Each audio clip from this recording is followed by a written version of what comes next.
arrest me. I don't want. Okay, I don't want us to have. I've told you very, very coolly.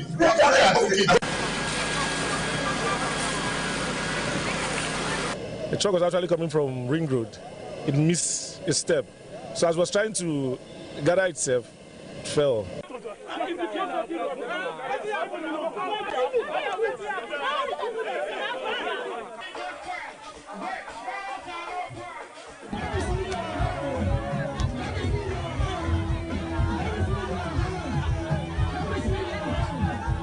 What we are witnessing these days, it is something we can no longer understand. They should stop telling us and promising us all those promises are fake, giving us this set of promises are fake. We don't want it anymore.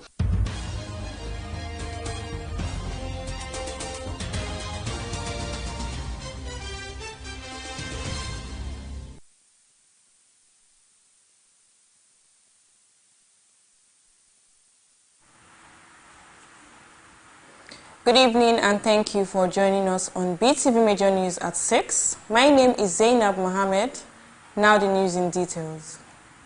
The Director General of Quality Education, Accountability and Assurance, Dr. Ame Obemudia, has delivered a lecture at a training exercise held in Idia College for teachers due for promotion from July 1st, 2023 to July 1st, 2026 in Edo South. Beetv News Favor Kolawole reports that the training exercise held for teachers under the State Secondary Education Board and the Board for Technical and Vocational Training drew key stakeholders in the education sector. The report. Present at the event were the Commissioner for Education in Edo State, Dr. Paddy Iyamo, the Director General of Quality Education, Accountability and Assurance, Dr. Ame Ugbemudia, and other members of the Board of Technical and Vocational Education, as well as other education stakeholders.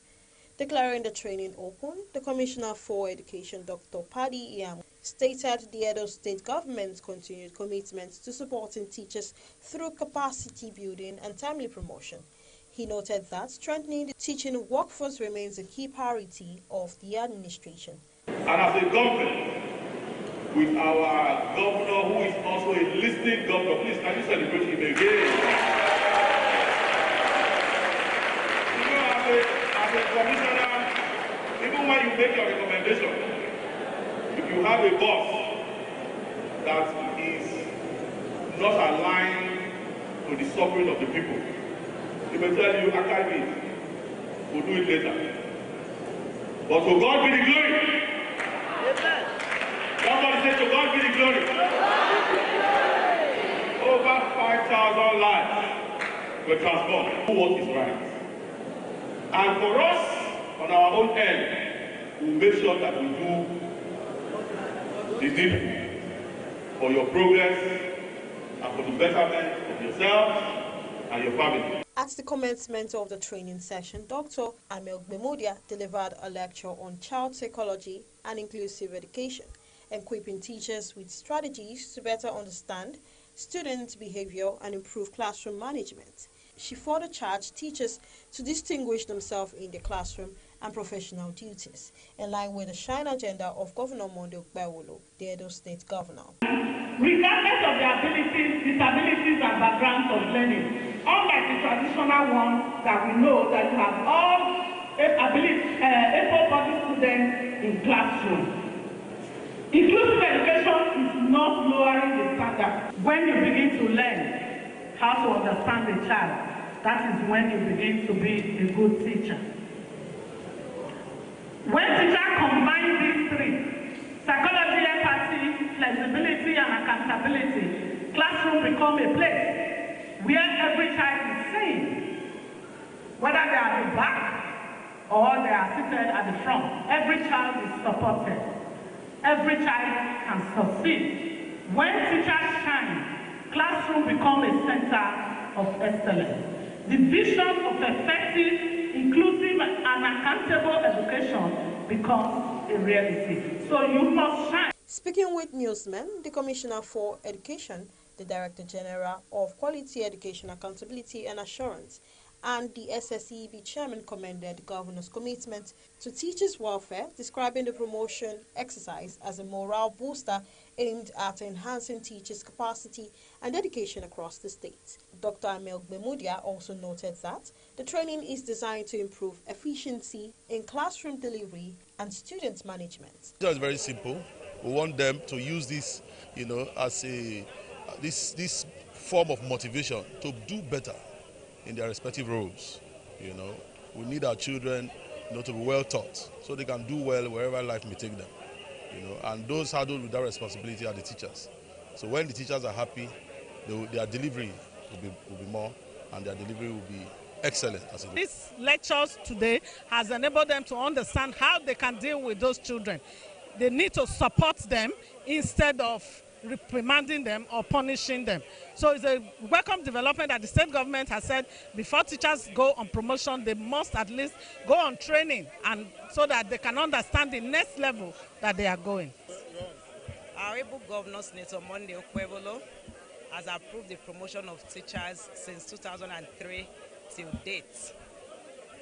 We've deemed it fit to train them, to enable them improve on their performance in schools. Some participants at the training applauded the state government's active involvement in the education sector, noting that the exercise has broadened their knowledge and will positively impact their teaching methods. This training has been very, very impactful.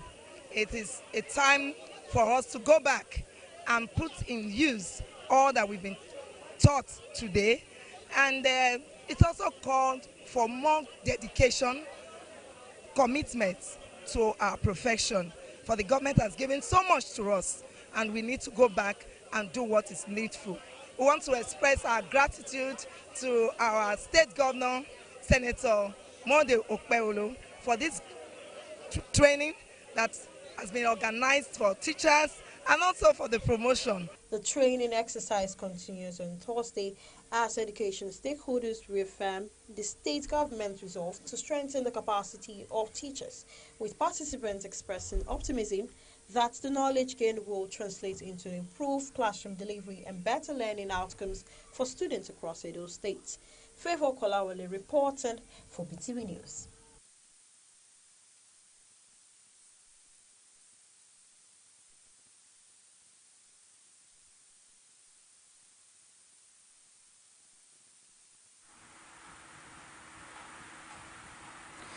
Mrs. Tina David Osadiaye, a mother of four and wife of a Benin man based in Italy, has been exonerated of allegation of infidelity as alleged by her husband.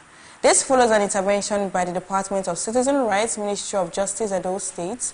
Beetv News' Precious Abolaho reports that Barrister Charles Aidaye of the Citizens Rights Department, who was part of the investigation, said a DNA test which was conducted confirmed that the children are indeed the biological children of Mr. David Osadiaye. The report is presented by Best Orator.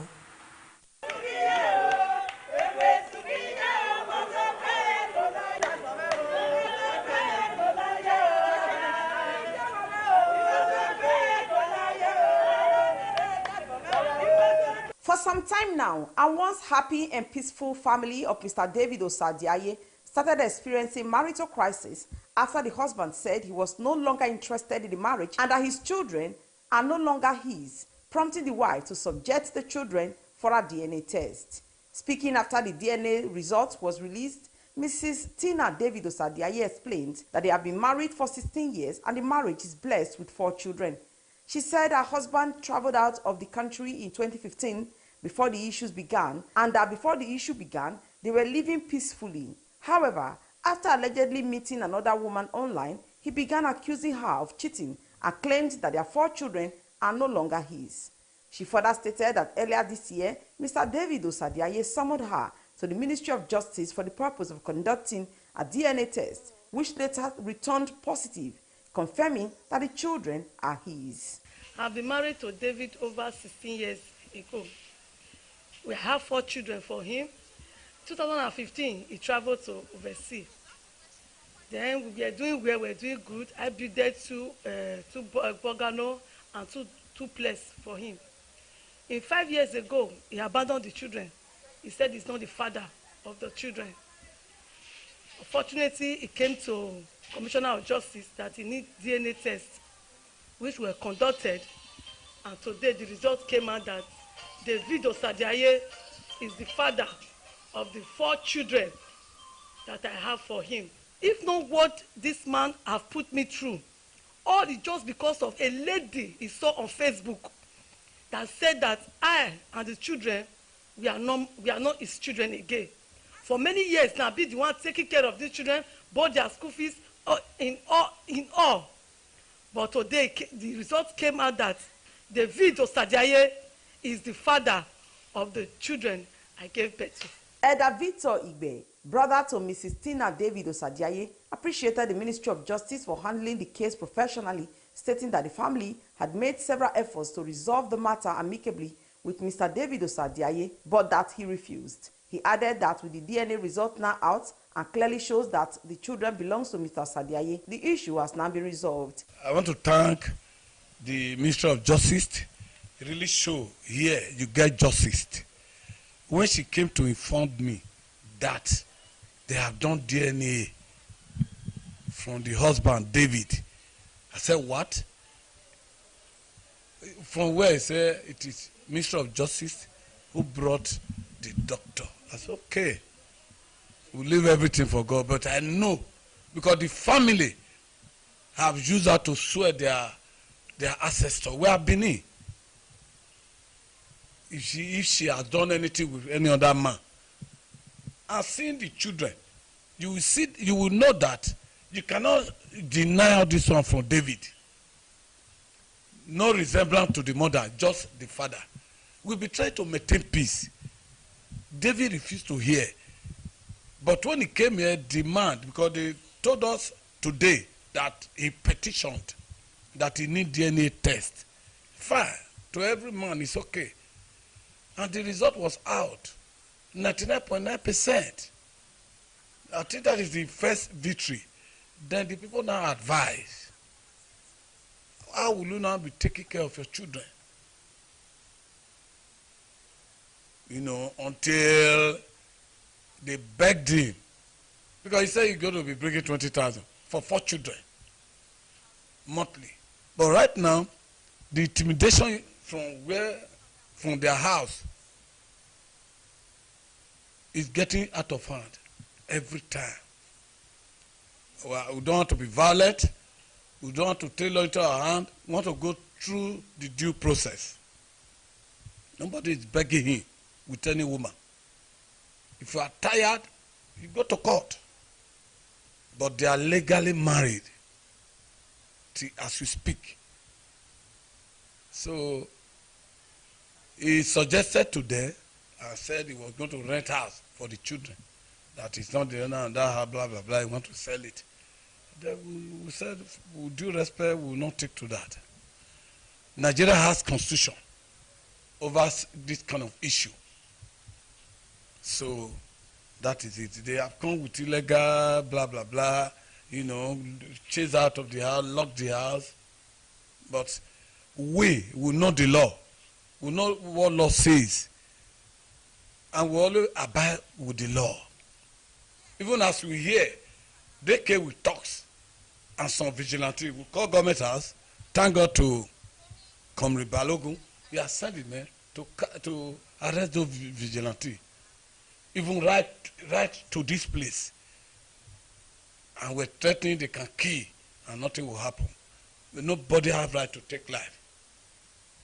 That is the truth of the matter.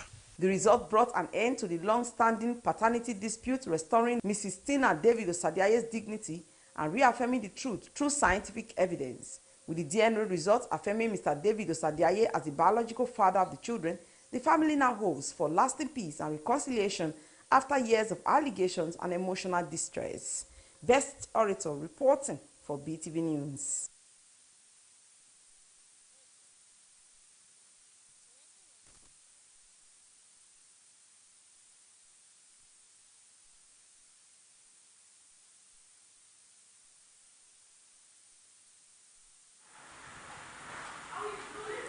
Reiterating the earlier said report, Mrs. Tina David Osadiaye, a mother of 4 and wife of a Benin man based in Italy, has been exonerated of allegation of infidelity as alleged by her husband.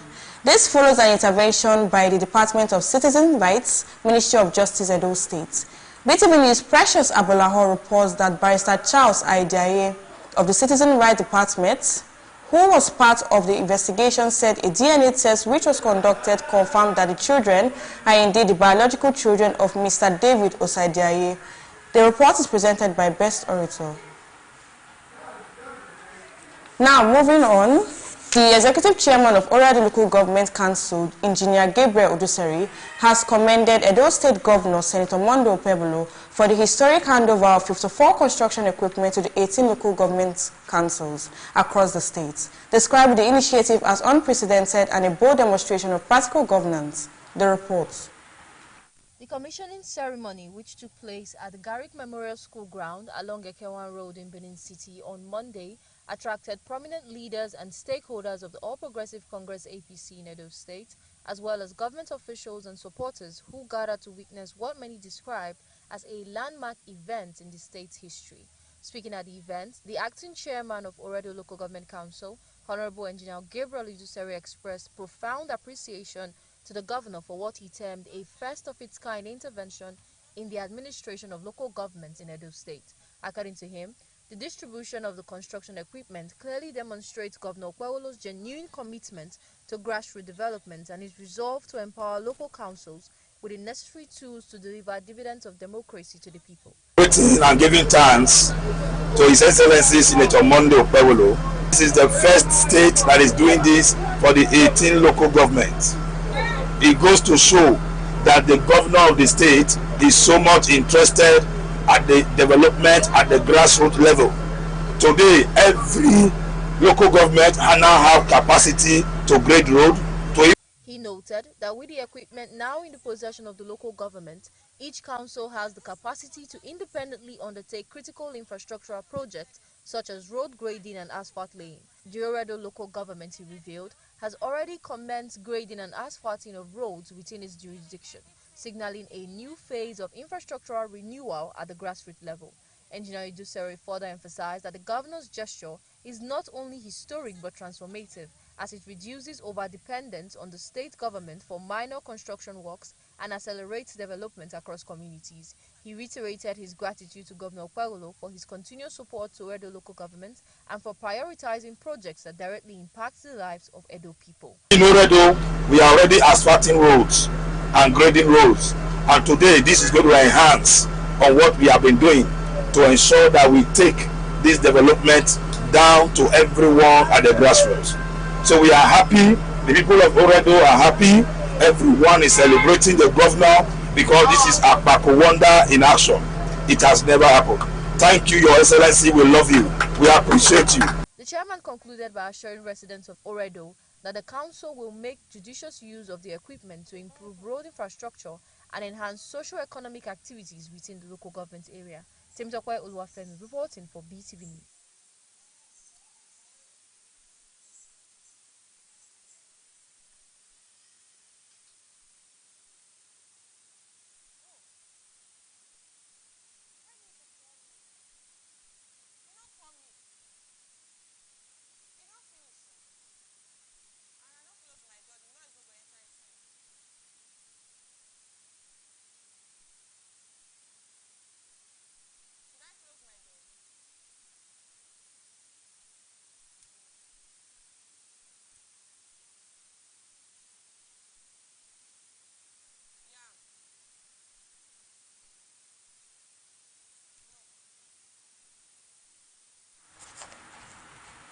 Yam traders have voiced their displeasure over the heavy losses they are recording in their produce, blaming the situation on the poor state of roads used to transport goods to the market. Beetv News Evening Zibli reports that the traders are calling on the government to fix the bad road that often leads to the accidents involving trucks conveying yams, resulting in damaged produce and rising market prices. The report.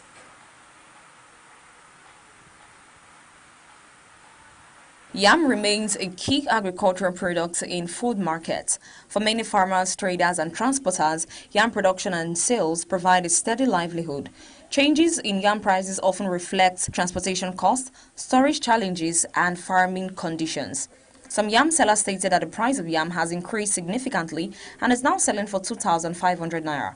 He appealed to the government to intervene and help reduce the cost so that both traders and customers can afford the produce. They reported devastating losses in yam produce, explaining that yams which previously sold for 1,500 naira now cost about 2,500 naira. According to them, the price increase is largely due to bad roads, which often cause trucks transporting yams to fall and damage the goods, and appeals to the government to repair the roads used by drivers to distribute their produce. This one at 225 to 2,000, that's what I buy. Anyone welcome. Yam done to go off. Before see 115 to 2,000, now I have done charge.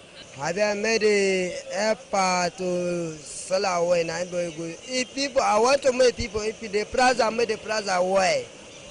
I don't want to do that kind of price away when they talk, say, Jaja market. That's no good. They sing at 1,000. But now, after they carry 2,200,000, that makes me account because the market now, the price when they follow the year they come before the price come high, so we not sell below the price when we pay by. That made the year come high because of the gas. So we dey the carry and they say gas dey there. So plus all the produce when they cost for road, all the expenses too much, and the road no good. If our motor fall, we not dey see who dey help us. Now our motor fall last week, our road no good. After we use a million pilot to carry motor, so the motor go still all the money we carry to market now lose all of it. Another yam trader also expressed concern over the heavy losses they suffer on their produce. The trader appealed to the government to fix the road used for transporting yams, stressing that many trucks carrying their goods fall because of the poor road conditions, leading to serious losses. Road not good, number one. And first, this or the year. So money what we lost here now, past 20 million. May assist us because we too lost. Without us, now all this food not the company. We carry motor now, 2.something million. Take carry motor come. Now the expenses where we go spend for road. Before we reach here, go past 3 million for only expenses. Can't join the money where we take buy yam. Where we they say, we not they see gain. We not sabi about business where we go for. Now we see the manager. Upon that, most go see for the whole money go. Because of bad road, we don't know what to do. Yam remains a vital commodity because it serves as a staple food and major source of income. Any challenge in its production or transportation, such as poor road conditions, leads to losses that does not only affect traders, but also impacts market prices and the availability of food for consumers.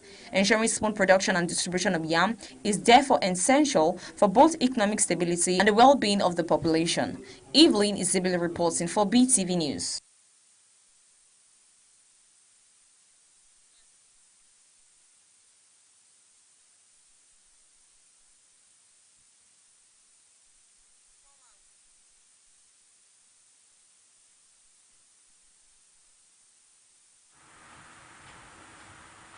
Residents of Edo State have expressed high expectations from council chairman following the recent donation of 54 construction equipment by the state government under the leadership of Governor Mondo Pebolo.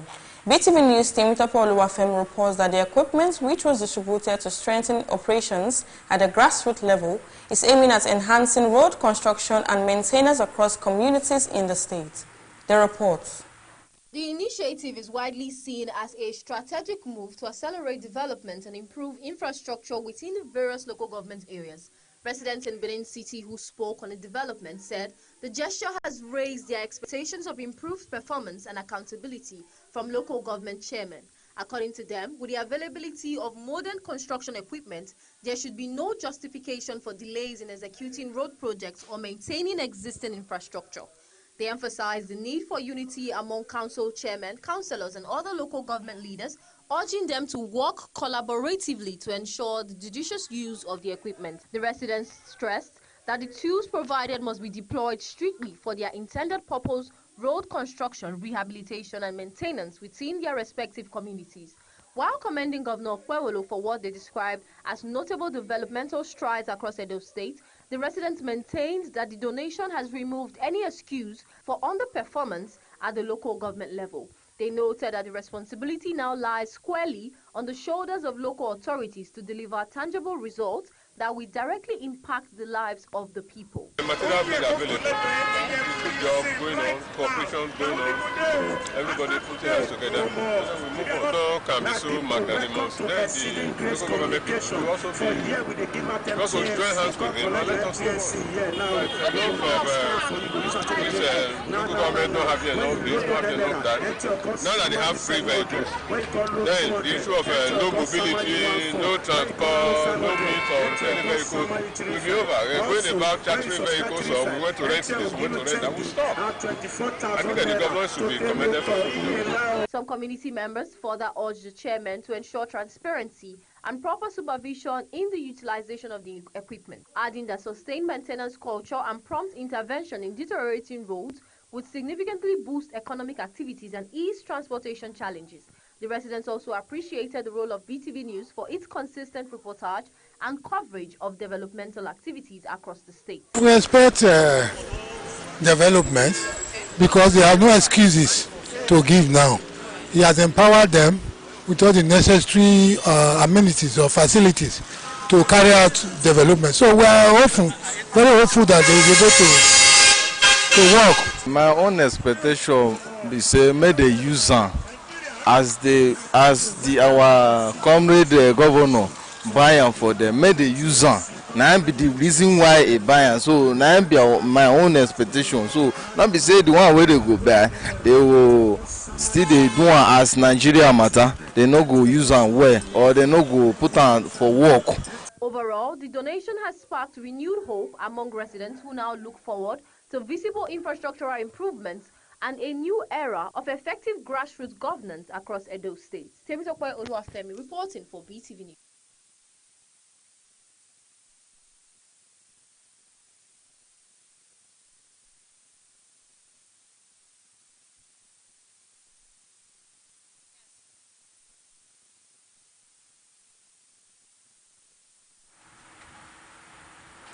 Nigerian court members in Benin City held their weekly community development service, sensitizing the public on key issues such as sexual violence, sanitation, personal health, and the need to end harassment and discrimination.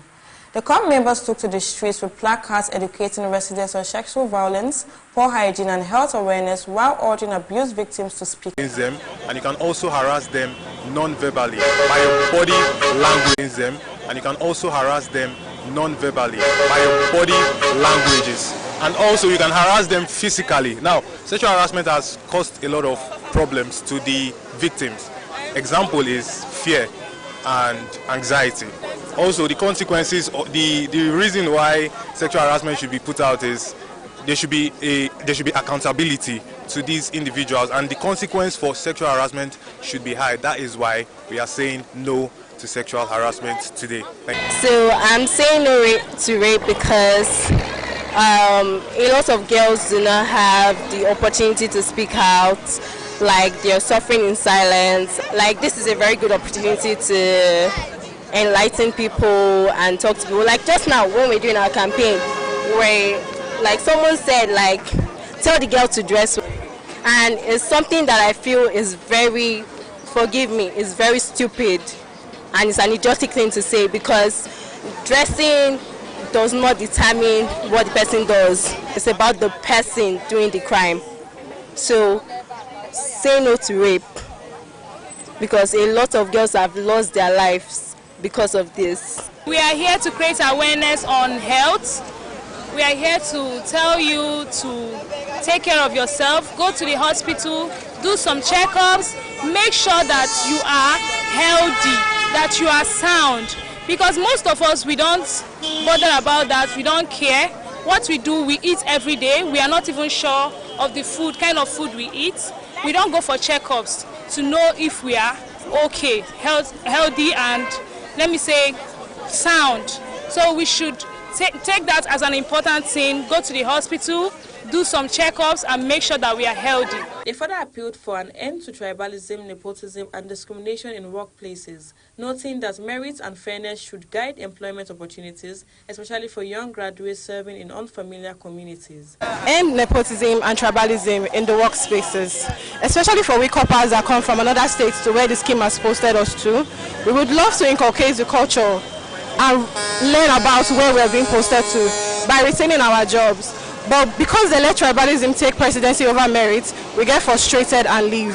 So please, let's end tribalism and nepotism. The sensitization ended with a call on residents to take personal responsibility for building a safer, healthier, and more respectful society, as the COP members reaffirmed their commitment to continuous community engagement and public education on issues that affect the well-being of citizens. Zainab Mohammed reporting for Beetv News.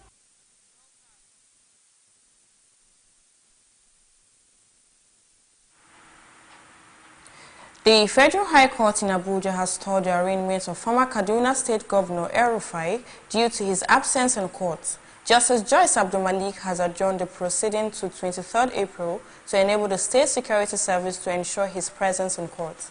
The Defense Counsel moved an application for bail in the absence of the defendant, but the prosecution opposed it.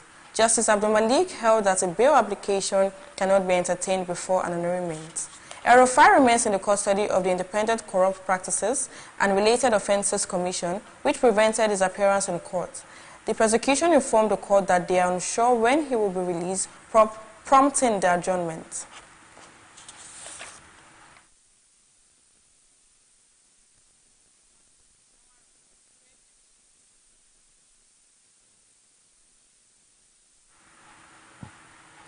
Nigeria's trade modernization drive is gaining momentum as the Nigerian Customs Service works to accelerate the automation of licensing and permits. The reforms aims to eliminate bottlenecks, enhance transparency, and improve efficiency across the business value chain. The report. At a high-level stakeholders engagement in Lagos, custom officials emphasized the urgency of moving from manual, paper-based approvals to a fully digital system. The initiative is expected to streamline trade processes and foster a more business-friendly environment nationwide. The Controller General of Customs, Bashir Adewale Adeni, PhD, MFR, PSC Daga, has approved the full automation, license and permit process of the service. This is a direct response to the long-standing need to make our processes faster, more transparent, efficient, and also easier for the people we serve. The automation will minimize, if not eradicate, fraudulent practices in the system, as every single document that is uploaded in the course of the process will be automatically rejected by default if it is fake, and be accepted if it is genuine. License and permit can now view assessments through Bodogu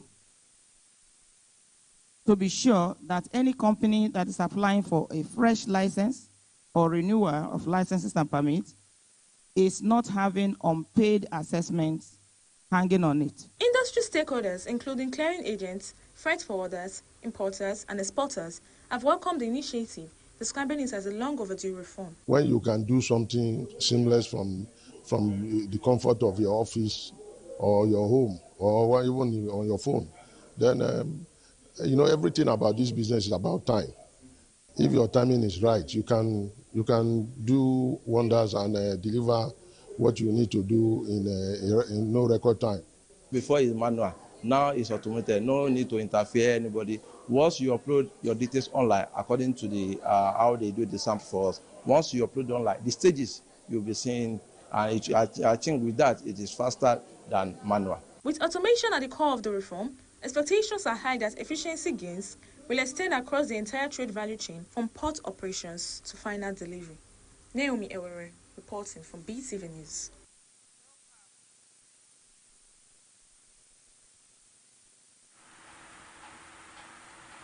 The Bayelsa State House of Assembly has confirmed the Chief of Staff to Governor Doye Diri Peter Ape as the new Deputy Governor of Bayelsa State.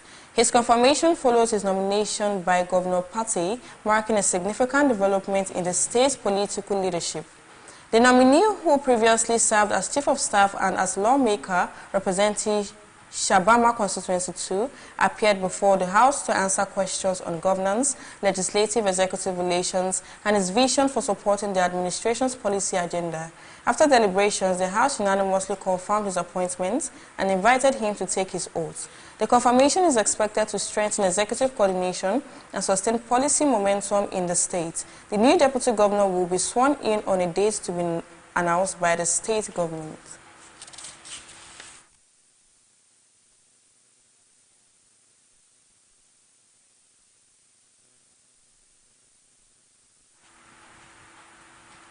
The Minister of Aviation and Aerospace Development, Festus Keyamo, has revealed that Terminal 1 of Murtala Mohammed International Airport, which was affected by a fire outbreak, was already scheduled for demolition as part of the ongoing airport reconstruction.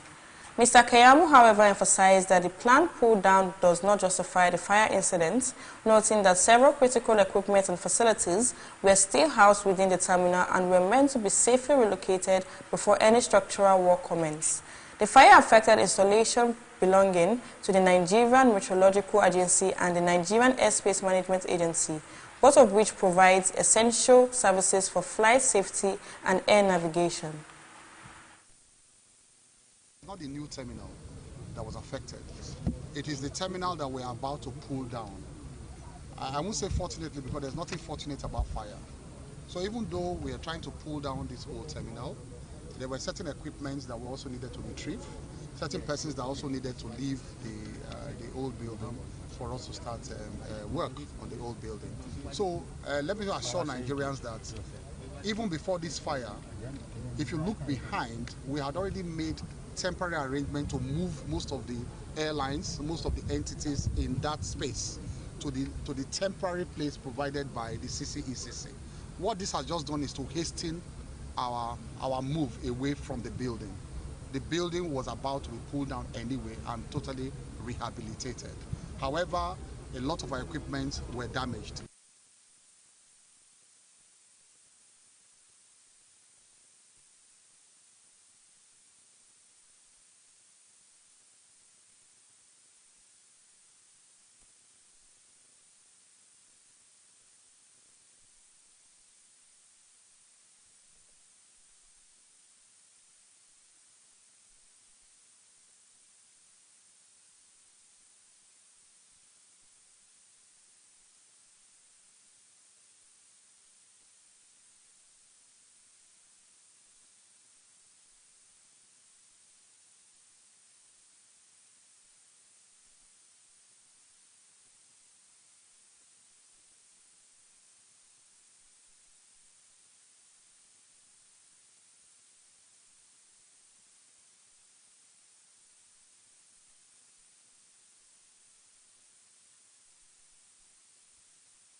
You're still watching Beetv Major News at 6. We'll be going on a short break. Do well to stay with us.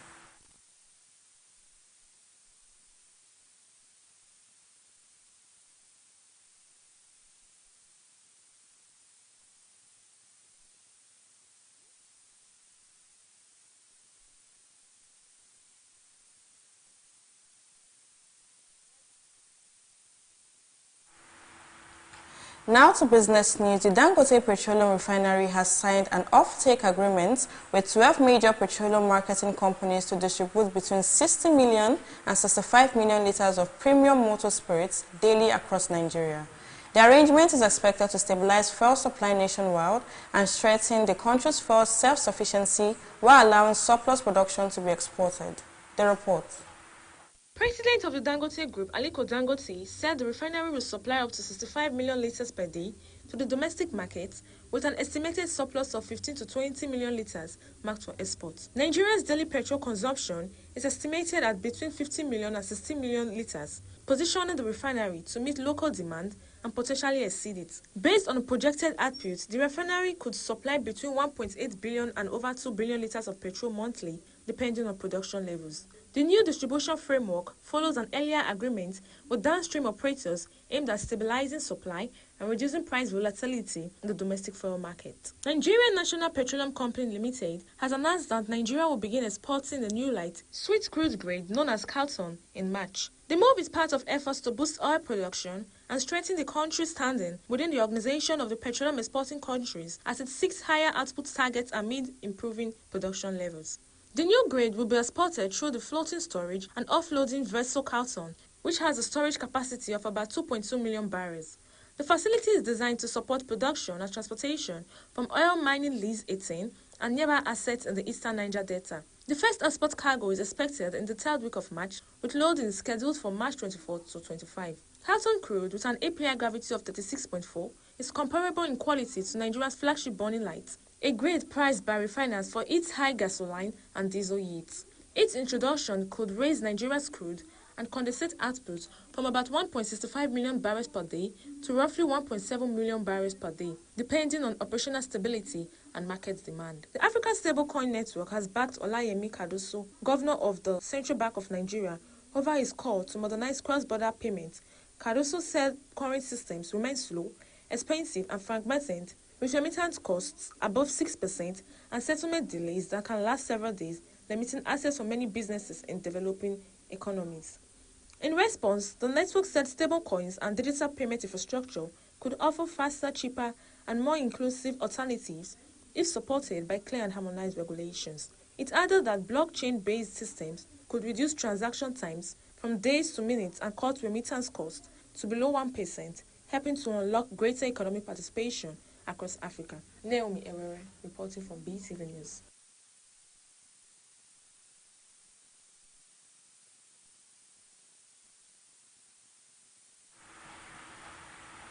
Mexico's President Claudia Sheinbaum has assured football fans around the world that there is no risk in traveling to Mexico for the 2026 FIFA World Cup, despite a recent surge of violence following the reported capture and death of the country's most wanted cartel leader, Nemesio Saguara. The report. Speaking during a national press briefing, Sheinbaum emphasized that security operations are ongoing and under control, particularly in Jalisco, where unrest flared after the operation targeting the cartel figure. Authorities reported incidents of arson, road blockage, and clashes between suspected cartel members and security forces in parts of the state. Oseguara, widely known by his alias El Mencho, was the leader of the powerful Jalisco New Generational Cartel, CJNG, one of Mexico's most dominant and violent criminal groups. His reported death triggered retaliatory actions by armed groups seeking to demonstrate strength and disrupt government operations. President Sheinbaum stated that federal and state authorities acted swiftly to contain the disturbances. She noted that the violence was concentrated on specific areas and did not pose a nationwide security threat. According to her, coordination between the military, National Guard, and local law enforcement has been reinforced to prevent further escalation. Mexico is set to co-host the 2026 FIFA World Cup alongside the United States and Canada, marking the first time three countries will jointly stage the tournament. Several Mexican cities, including Guadalajara in Jalisco State, are scheduled to host matches. Government officials reiterated that preparations for the tournament remains on track. Security planning for the World Cup, they said, has been ongoing for months and includes international cooperation, intelligence sharing, and special event security strategies. Sheinbaum stressed that ensuring the safety of both residents and international visitors is a priority for her administration. There is no risk for those who wish to come to Mexico to enjoy the World Cup, she said, adding that the country has successfully hosted major global sporting events in the past. Security analysts note that while cartel-related violence remains a concern in some regions, large-scale international events typically receive heightened security protection. Authorities are expected to maintain a visible security presence in host cities before and during the tournament. The 2026 World Cup is projected to attract millions of visitors to North America, with Mexico anticipating significant tourism revenue and global attention. Government representatives maintain that recent incidents in Jalisco will not affect the country's readiness to deliver a safe and successful tournament. Temitope Oluwafemi reporting for BTV News. Nigerian business leader and former bank chairperson Ibukun Awosika has cautioned families about the dangers of hidden debt and the illusion of wealth. The report.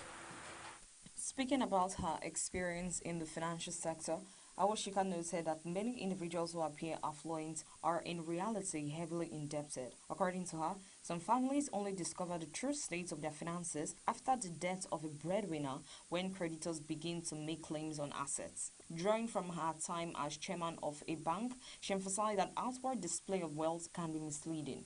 She described instances where individuals live large while carrying significant financial obligations that their spouses and children are unaware of. In another development, Nollywood actor Ray Emodi has announced his exit from the film industry, citing traumatic experience on movie sets and family pressures as key reasons for his decision. In a candid Instagram video message, Emodi revealed that some of his filming experiences were life-threatening. He recounted filming in a town plagued by violence where gunshots could be heard while on set. The actor also shared that his decision was influenced by concerns for his mental well-being and expectations of his family. Despite stepping away from acting, Emodi expressed gratitude for his experiences in Nollywood, acknowledging both the challenges and the memorable moments. Martin Short is stepping away from work following the death of his daughter, Catherine Short, at age 42. Shortly after the news was confirmed, his upcoming comedy show with Steve Martin, scheduled for February 27th in Milwaukee, was postponed. The venue announced that tickets will be honored for a rescheduled date, with more details to come. Earlier that day, a representative for the only murders in the building star confirmed with profound grief that Catherine, the daughter of Martin Short, and his late wife, Nancy Dolman, had passed away. The family said they are devastated by the loss and asked for privacy during their difficult time, remembering Catherine for the light and joy she brought into their lives. According to reports, Catherine died by apparent suicide. Law enforcement sources said authorities responded to her home in the Nollywood Hills on February 24th. The family has not shared further details. And that's it on the entertainment news. Evelyn Isibile reporting for BTV News.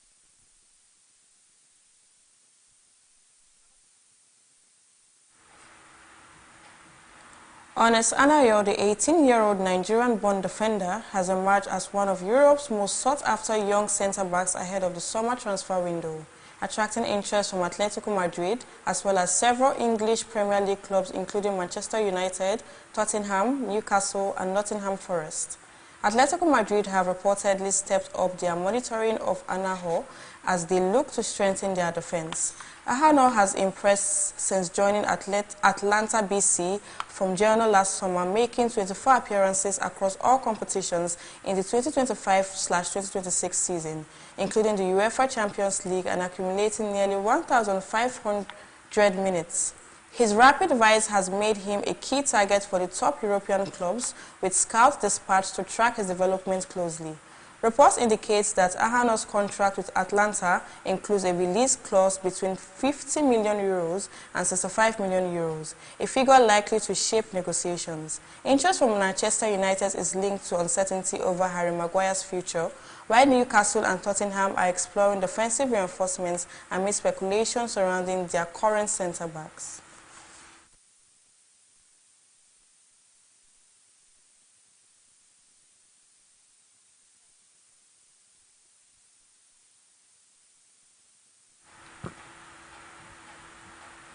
Thank you for staying with us on BTV Major News at 6. My name remains Zainab Mohammed.